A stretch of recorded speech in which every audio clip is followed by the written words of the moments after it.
They killed him for what he knew. Not with poison, not with a blade. They did something worse. They turned his name into a curse, made his truth sound like evil, buried his warning under 500 years of moral outrage. But Machiavelli wasn't teaching wickedness. He was revealing the architecture of control that the powerful have always used and didn't want you to understand. What you're about to hear, some part of you already knows is true. You felt it. In that promotion that went to the worst candidate, in that friendship that evaporated when you had nothing left to give, in those eyes that smiled while the mouth lied. You've seen the shadow. Now let me show you what casts it. Niccolo Machiavelli wrote The Prince in 1513, alone, exiled, betrayed by the very republic he'd served. And in his isolation, he committed an unforgivable sin. He told the truth about power. Not the fairy tale version they teach children, not the sanitized version they print in textbooks. The actual mechanism, the hidden machinery that turns human ambition into empires and reduces good intentions to dust. Listen carefully. Machiavelli observed that the world is divided into two types of people: those who understand how things actually work and those who are worked upon. The first group, they move in silence. They smile in public and calculate in private. They've learned what he called the economy of appearances, that what people believe about you is infinitely more powerful than what you actually are. They know that reputation is a weapon, that fear, when properly calibrated, creates more loyalty than love ever could, that cruelty, deployed once and decisively, prevents the need for sustained violence, that mercy, offered to those who don't deserve it, is seen not as virtue, but as weakness to be exploited. These aren't opinions. This is observation, cold, clinical, stripped of the moral theater we perform for each other. And here's what makes this knowledge so dangerous. It works. The people at the top, they already know this. They learned it from their predecessors. It's passed down like an inheritance, hidden in private conversations, in the unspoken lessons of elite institutions, in the way power actually transfers when cameras aren't watching. But you were given a different education. You were taught to be good, to be fair, to trust the process. And while you followed those rules, others were learning to write them. Let me tell you what Machiavelli actually taught, what they don't want you to understand. First, the illusion of virtue.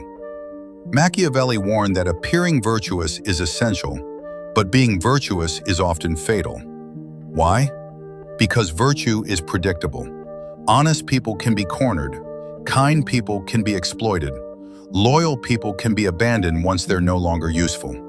The powerful have learned to perform goodness while practicing pragmatism. They donate to charity while structuring the tax benefit. They speak of teamwork while eliminating threats. They praise your contributions right before replacing you with someone cheaper. It's not hypocrisy, it's strategy. And the moment you signal that you'll prioritize principle over survival, you've told them exactly how to destroy you. Second, the weaponization of trust. Here's what nobody wants you to know. Trust is the most valuable currency in human interaction and the easiest to counterfeit. Machiavelli observed that successful rulers create what he called fede, faith, trust, belief. But they don't do it through genuine transparency. They do it through controlled revelation. They share calculated vulnerabilities. They perform loyalty. They create the feeling of intimacy while maintaining absolute strategic distance. Watch the powerful closely. Notice how they make you feel seen, heard, special, right up until the moment your usefulness expires. Then watch how quickly the warmth vanishes, like it was never there. Because it wasn't. It was theater, and you were the audience who mistook the performance for reality. Third, the architecture of dependence. This is perhaps Machiavelli's darkest insight. True power doesn't come from making people fear you or even love you.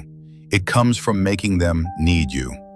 Create dependence and you create control. This is why the powerful don't just accumulate resources. They position themselves as the gateway to resources. They become the bridge, the connector, the indispensable node in the network. They make themselves the answer to problems they often created. And once you need them, they own a piece of your future, your decisions, your freedom. Look at your own life. Who controls your income, your information, your opportunities, your sense of worth? How much of what you think is your choice is actually movement within someone else's design? Fourth, the concealment of intent. Machiavelli wrote that wise rulers never reveal their true purposes until the moment of action. Why? Because the moment you broadcast your intentions, you give others time to organize resistance, to build defenses, to turn your own momentum against you. The powerful move in darkness. They let others debate, posture, announce their plans with grand declarations. Meanwhile, quietly, they're already 3 moves ahead. By the time you realize what happened, the game is over.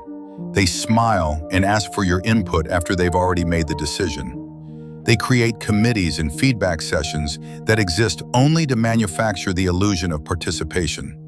They let you think you have agency while the real decisions happen in conversations you'll never be part of. Fifth, the punishment of innocence. This is the cruelest lesson, the one that hardens something in people when they finally learn it. In the game of power, innocence isn't protected. It's preyed upon. Your goodness doesn't shield you. Your lack of ill intent doesn't matter. Your belief that you're not playing the game doesn't remove you from the board. It just makes you an easier piece to sacrifice. Machiavelli watched good people destroyed by their own virtue. He saw honest administrators purged by corrupt ones.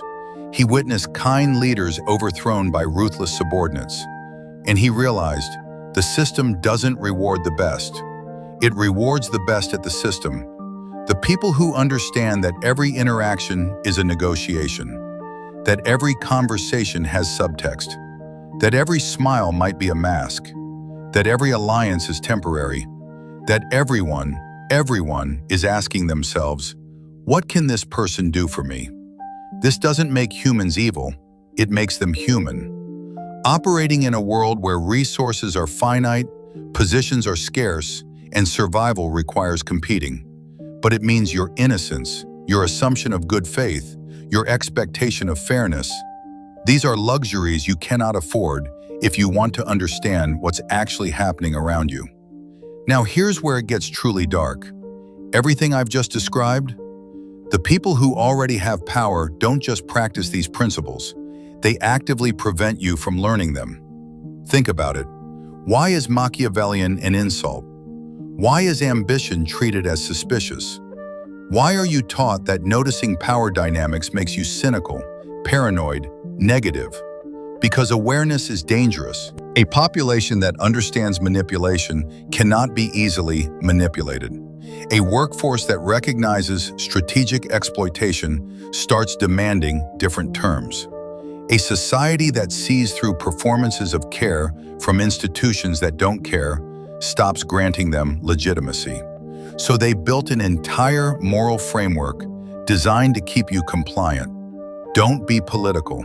Translation: don't notice how power operates. Assume good intent. Translation: don't question motives even when actions cause harm. Be a team player. Translation: sacrifice your interests for ours. Hard work pays off. Translation: keep producing while we decide what you're worth. Good things come to those who wait. Translation: stay passive while others take what you wanted. These aren't wisdom, they're control mechanisms, designed to keep you productive, hopeful, and crucially, not paying attention. Machiavelli understood something that terrifies the established order. The game only works when most players don't know they're in it. The moment you recognize the board, the pieces, the actual rules, you stop playing your assigned role. You start asking dangerous questions.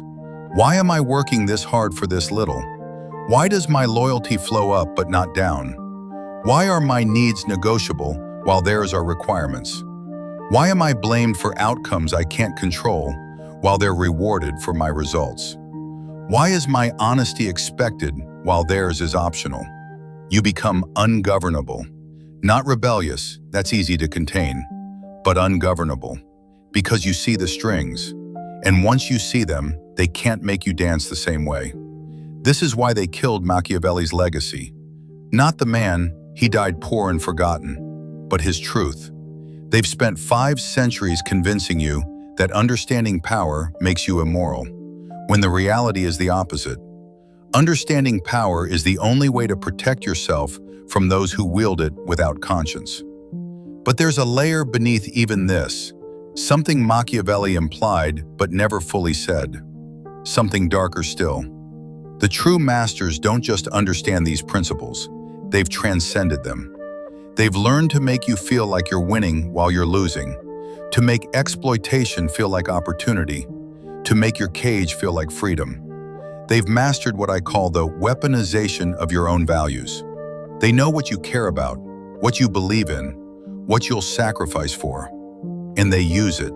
They appeal to your sense of fairness to get you to accept unfairness. They invoke your compassion to extract labor they won't reciprocate. They trigger your fear of being difficult to prevent you from advocating for yourself. They exploit your desire to be good to make you complicit in systems that harm you. This is the level most people never see, because it requires accepting something almost unbearable. That some of the people you trust, admire, maybe even love, might be operating at a level of strategic thinking that would disturb you if you fully understood it.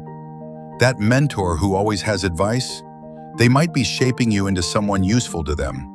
That friend who always needs help, they might have learned that performing vulnerability gets them resources. That leader who inspires loyalty, they might have studied exactly which words trigger devotion. This doesn't mean everyone is calculating. It doesn't mean genuine connection doesn't exist. It means you cannot know for certain, and that uncertainty, that's where they operate.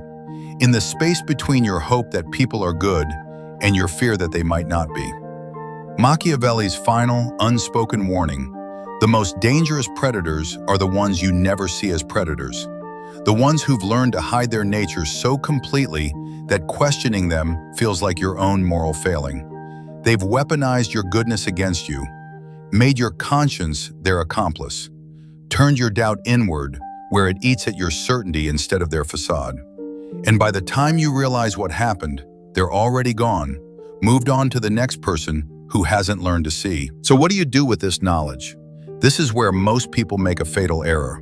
They learn these truths and decide to become what they've discovered, to play the game the same way, to adopt the tactics of the powerful. Don't. Because here's what Machiavelli actually understood, buried in his darkest observations. Awareness doesn't require adoption. You can see the game clearly without becoming its most ruthless player. You can understand manipulation without becoming a manipulator. You can recognize power dynamics without building your entire identity around dominating others. But, and this is crucial, you cannot remain innocent. You cannot go back to the comfortable ignorance of believing everyone means what they say, that intentions match actions, that the system is fair if you just work hard enough. That version of you is gone. In its place, someone who sees, someone who notices when they're being managed, who recognizes strategic affection from genuine care, who understands when they're being positioned, leveraged, or slowly isolated. Someone who asks, what's really happening here? What's the incentive? What's the unspoken transaction? Someone who protects themselves not through cruelty or domination, but through clear-eyed discernment. This is the gift Machiavelli tried to give you, not a handbook for tyranny, but a lens for seeing reality without the comforting distortions you were taught to see through. The powerful fear this version of you, not because you'll become like them, you won't, but because you'll stop being usable. You'll stop confusing exploitation with opportunity, manipulation with mentorship, control with care. You'll start making decisions based on what actually serves you, not what you've been conditioned to accept. You'll become dangerous in the only way that truly matters. You'll become free. 500 years ago, a broken man in exile wrote down what he'd seen: the true nature of power, the machinery of control, the architecture of domination that operates beneath every smile, every promise, every carefully crafted word. They've spent 5 centuries burying his warning, turning his name into synonymous with evil, making sure you'd reject his truth before you ever considered it. Why? Because the system only works when you don't see it. And once you see it, everything changes. You're seeing it now, aren't you?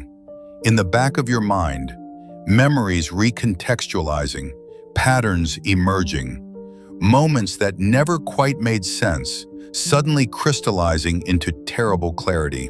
That feeling in your chest? That's not paranoia, that's awakening, and there's no going back. The question isn't whether you'll use this knowledge. The question is, can you survive in the world as it actually is, now that you know? Welcome to reality. It's darker than they told you, but at least it's true.